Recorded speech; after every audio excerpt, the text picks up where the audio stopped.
The pandemic is testing sibling rivalry, and you. Is the pandemic taking sibling rivalry to another, more fear level? Or is so much enforced proximity building stronger bonds between sisters and brothers? Parents struggling to work, while kids snarl insults and hurl objects at one another can be forgiven for thinking that it's the former scenario that's playing out while schools are closed as a result of COVID-19. But with the distraction of friends, soccer and playdates in increasingly distant memory, some kids may be realizing that a sibling can, in fact, be a decent playmate, potentially strengthening a relationship that will support them throughout their lives. Early findings from a study involving more than 500 families in the United Kingdom indicated that 2/3 of families reported stronger sibling relationships, and fewer than 1 in 5 reported increased conflict, said Claire Hughes, a developmental psychology professor at the University of Cambridge's Centre for Family Research. There may be some really positive things that come from this, said Hughes, who is researching how family relationships are affected by stay-at-home orders and other coronavirus-related restrictions. Hughes, who is the co-author of Why Siblings Matter, the role of brother and sister relationships in development and well-being, cautioned that her research is at a very early stage. The parents with time to fill out an online questionnaire right now are likely to be the ones who have more resources, she added. But from the sample she had so far, the message we're getting is that siblings are stepping up and reconnecting with each other. That's what Anna Blessed, a London mother to 3 children, ages 6, 4, and 2, has been experiencing. I really did expect more, Rose. It hasn't been like the Waltons, but it's been more pleasant than I expected, given there's no other children or activities to leaven the mix, she said. It's them on their own. Boy, girl, boy. My eldest likes typical boy activities like football, but he's been at home playing really imaginative things. Staging a show and involving his sister. He's been kind. Why siblings are important. There are 3 considerations to take into account when it comes to sibling relationships, which can help parents understand what's going on between brothers and sisters trapped at home with only each other for company. First, they're involuntary. We don't choose our siblings, and as a result, there is an inherent love-hate dynamic, which means that interactions have a no-holds-barred characteristic, Hughes said. Second, they are the longest-lasting of all our close relationships. Siblings are our fellow travelers. They will know you inside out, and this shared history can be really valuable when you are going through a crisis. There's some research that has suggested sibling relationships are more influential than relationships with friends or one's own children for maintaining good health in old age. 3. They're incredibly important developmentally, even though sibling ties have often taken a back seat in debates around the importance of parents. They help children try out new social and emotional behavior, particularly when it comes to conflict, helping them learn ways to manage emotions, particularly negative ones, and develop awareness of other people's thoughts and feelings. They can withstand a lot of negativity. Things that wouldn't fly in a friendship. You would lose a friendship, but your sibling is there the next day, said Lori Kramer, a professor of applied psychology at Northeastern University. It's this dynamic that Natalie Towner has seen play out during London's lockdown between her son, 11, and daughter, 6. The older one is usually all about his friends and is off to secondary school soon. He's frustrated, and the first and only available victim is his younger sister, she said. But when they're not goading each other, it can work as well.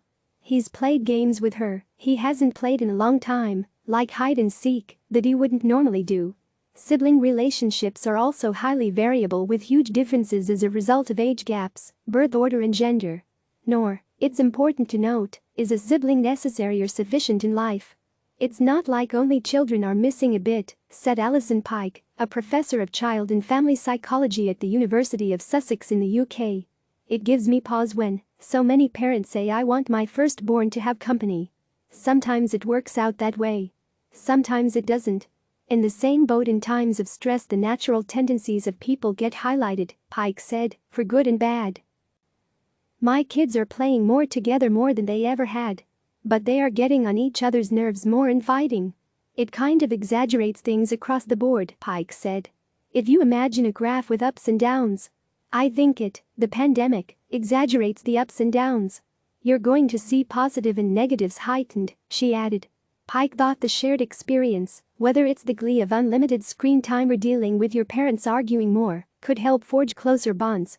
We're not all in the same boat in this pandemic, but the person who is in the same boat is your sibling. And they are in your boat generationally as well, she said.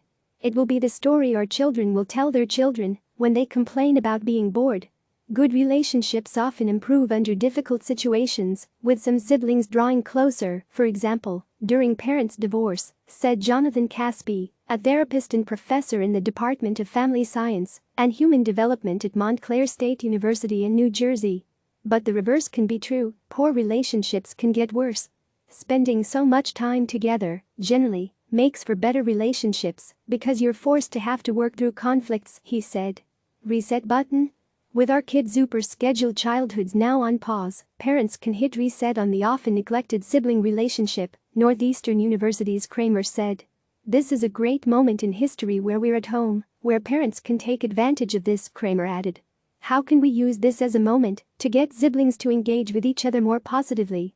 Instead of parents asking each child what they want for breakfast, Kramer said one child could ask the other or guess what the sibling might want, helping them learn what Kramer called perspective taking.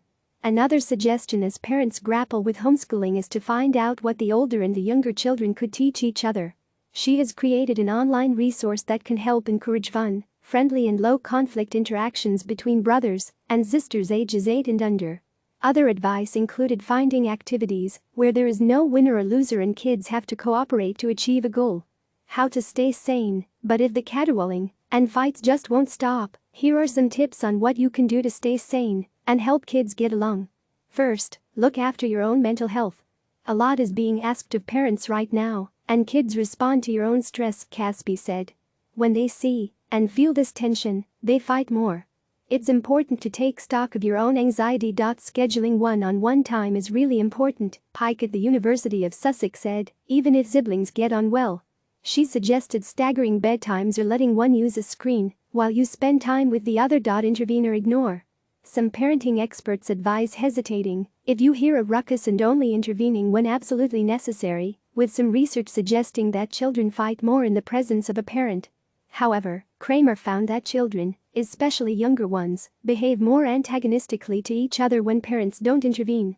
She encouraged parents to act as mediators, not as referees, and make sure both kids get their voices heard and not jump to conclusions about who's at fault.